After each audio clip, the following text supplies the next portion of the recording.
Pues conocemos ya el rival de Carlos Alcaraz en su debut en el torneo de Pekín. Vamos a intentar conocer un poquito más de ese Giovanni Teixeira, el francés, que ha irrumpido en el circuito como elefante en cacharrería este año 2024.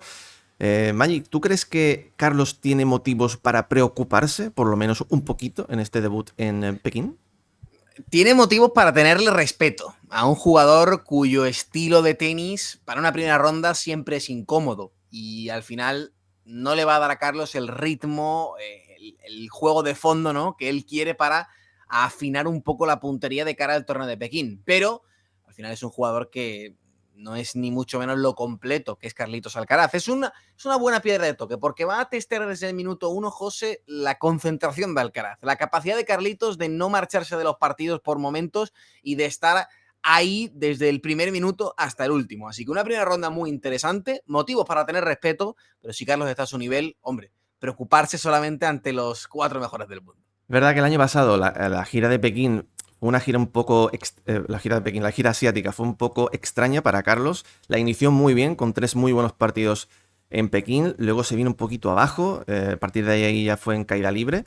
Pero si tú te paras a pensarlo, Pekín tiene que ser un torneo que se puede ajustar muy bien a sus condiciones. Un torneo que es, o sea, es rápido, pero no excesivamente rápido. Se juega al aire libre.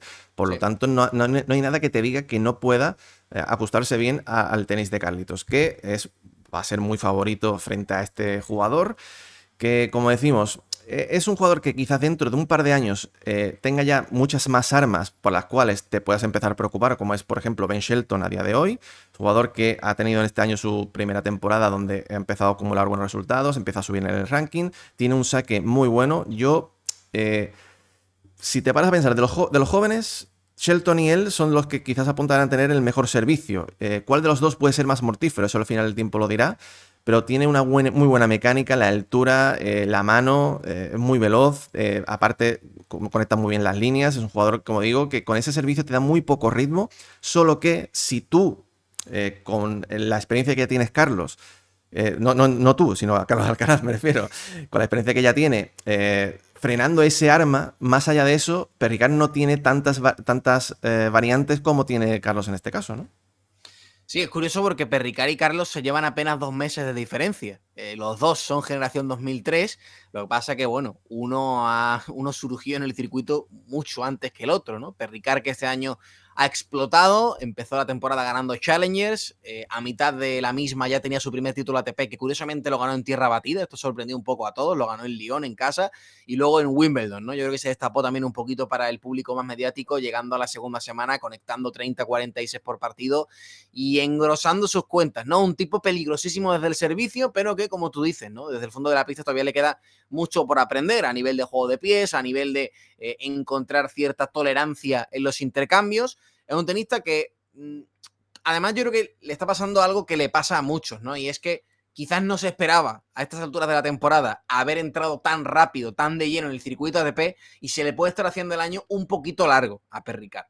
O al menos sus últimos resultados, como tú comentabas en el videoanálisis, ¿no? 2 victorias en 7 partidos, así lo evidencian. Pero bueno, es un tipo de jugador, José, que yo creo que es de los pocos jugadores que todavía mantiene viva la llama del sacador puro y duro, del bombardero, porque si nos fijamos, los jugadores jóvenes que están surgiendo ahora mismo son tenistas que a lo mejor rebasan o llegan a los 2 metros y sacan muy bien, pero que también se mueven muy bien desde el fondo de la pista, que no son un perfil John Isner o Reilly Opelka, que son jugadores que van más allá del biotipo del sacador, ¿no? En el caso de Perricard, sí que es un jugador que a día de hoy es saque el 75% de su tenis y el 25% restante lo va construyendo poco a poco y no es a lo mejor un 90 tampoco saque 10% resto de tenis, pero es un 75, es más que otros jugadores, ¿no? Entonces, manteniendo un poquito viva la llama del bombardero, vamos a ver, ¿no?, cómo está ese primer servicio de Perricard.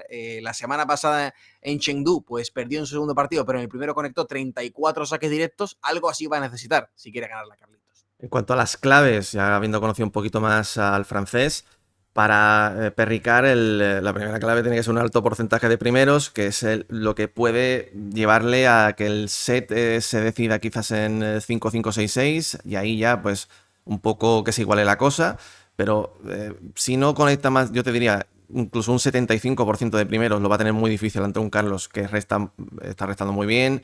en estos últimos partidos que le hemos estado viendo, que está fresco desde el fondo, o sea, le necesita mucho, digamos, poco ritmo y con el servicio que vaya a full. Luego saque derecha para que los puntos sean lo más corto posibles, presionar en todo momento a Carlos, ser muy ofensivo sobre todo y que esos puntos no se eternicen porque desde el fondo yo creo que, no hay color, Magic. Sí, muy importante lo del tema saque derecha, que Perricard justo después del primero, del segundo servicio, sea capaz de conectar el drive y no tener que jugar con el revés. Revés a una mano de Perricard, uno de los pocos jóvenes que mantiene viva la llama también del revés a una mano, pero un revés a una mano que a veces es mucho más estático, que es mucho más propenso a ser golpeado un poquito fuera de timing que la derecha. La derecha es un golpe que el que Perricard siente un poquito más seguro. Entonces, si es capaz de conectar mucho saque derecha, ese 1-2, ¿no? Esas combinaciones cortas, va a ir más cómodo en sus turnos de servicio. Todo lo que sea para Alcaraz, poder jugar en la zona del revés, sobre todo los dos primeros puntos del intercambio, significa quitarle el control de la línea de fondo y quitarle la capacidad de ser ofensivo con comodidad que busca Perricard. Para mí esa es la gran clave para el francés. Lo que pasa es, claro, esto lo estamos aquí comentando, implementarlo durante 2 horas contra Carlos Alcaraz fácil no es, pero por ahí pasan las opciones del galo.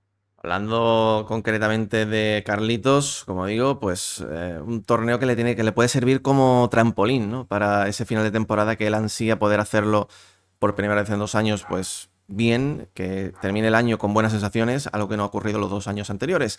Para Carlos Alcaraz la primera clave no puede ser otra ante un jugador del estilo de Perricard, que es meter mucho resto dentro. Si un jugador tiene como el saque como su mejor arma, si tú eres capaz de silenciar ese mejor arma, que es metiendo mucho resto dentro a la línea, siendo profundo, eso te va a hacer que el partido esté completamente en un prácticamente 80-90% de tu lado. La segunda clave, ese resto al revés, la zona de revés del francés, un poquito más débil y sobre todo bajarle la pelota con el cortado a esa zona de revés.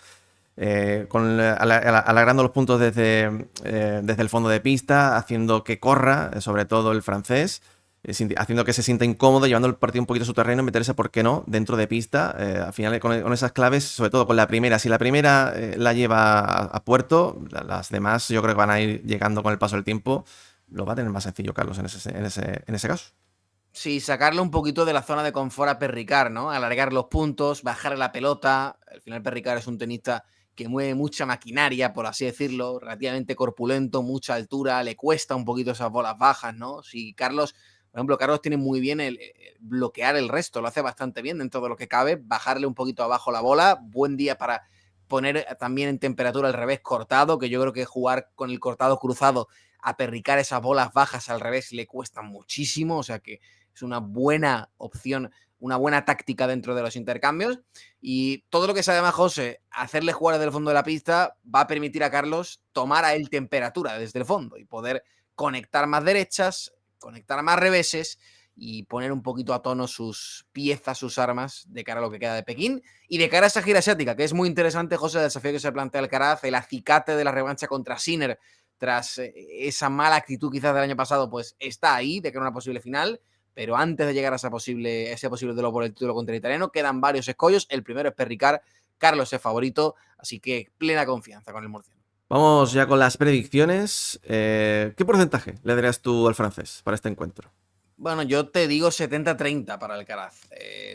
Y bueno, incluso creo que se puede poner hasta más. Hasta se puede poner un 75-25. Es más, me quedo con el 75-25. Al final, por estado de forma, Perricard le está costando ganar a jugadores que están dentro del top 100. Y ahora se enfrenta a Carlos, que promete meter mucho resto adentro. Es verdad que es un día en el que una desconexión te puede salir muy cara, esto es completamente cierto, pero aún así yo creo que Carlos tendría suficiente margen para incluso darle la vuelta al partido. Así que 75-25 para Carlos. Te lo compro tal cual. Creo que va a depender sobre todo el tema de cómo esté con el primero. Si Perricard es capaz de meter un 75% de primeros dentro por set, ahí ya la cosa se puede igualar un poquito más y hacer que sea quizás un 60-40. Pero en los momentos importantes, Carlos tiene que dar ese pasito adelante porque es mucho más estable mentalmente, mucho más frío, está más habituado a ese tipo de cosas y lo puede hacer mucho mejor. Así que, amigos, ahora sois vosotros los que aquí abajo en comentarios tenéis que poner el porcentaje de Carlitos y el porcentaje de Perricard. ¿Creéis que podrá sufrir el español ante el francés? Nos vemos en comentarios. Amigo Magic, muchas gracias. Hasta pronto.